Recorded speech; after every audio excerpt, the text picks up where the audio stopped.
మామ నాకు ఒక గన్ ఇస్తారా? అసలు ఈమెయిల్ గురించే తెలీదు. ఆ కంపెనీలో అప్పుడప్పుడే మొదలవుతున్న ఒక ఈమెయిల్ అడ్రసింగ్ సిస్టమ్ అనుకోండి. ఈమెయిల్ గురించి తెలియదు, కాకపోతే ఇంటర్వ్యూర్ అడిగిండు, తనకు తెలియదు అని చెప్పి ఇంటర్వ్యూర్ కొద్దిసేపు ఎక్స్ప్లెయిన్ చేసిన తర్వాత అప్లికెంట్ కొన్ని విషయాలు చెప్పిండు. దాని తర్వాత గూగుల్ అనే ఒక కంపెనీలో ఉద్యోగం వచ్చింది. ఉద్యోగం వచ్చిన తర్వాత గూగుల్లో చాలా విషయాల్లో ఆయన అర్థం చేసుకొని గూగుల్ గురించి గూగుల్లో కొన్ని టూస్ అండ్ ఫ్లోస్ చూశాడు. అట్లాంటివి కొన్ని ఎలా ఉంటాయంటే, గూగుల్ ఓవర్సీస్ అని ఒక ప్రోడక్ట్ లాంచ్ చేసింది, అది ఫ్లాప్ అయింది, తను లాంచ్ చేశాడు. ఇంకోటి ఏంటంటే గూగుల్లో కొన్ని ప్రోడక్ట్స్ లాంచ్ అయినాయి, వేవ్, పాపింగ్స్ అని, అట్లాంటివి కూడా తను చేయలేకపోయాడు, దాని హార్డ్గా ఫ్లాప్ అయినాయి తన జీవితంలో.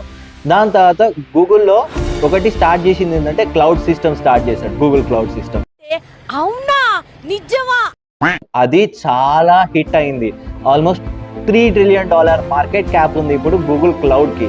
సో అట్లాంటి ఒక వ్యక్తి పేరు మీరు ఇప్పుడు కామెంట్ చేయండి గైస్. ఒక విషయం తెలుసా, ఎప్పుడు రాని డైలాగ్ ఒకటి నా దగ్గర ఉంది. సార్ ఏంటి సార్ అది?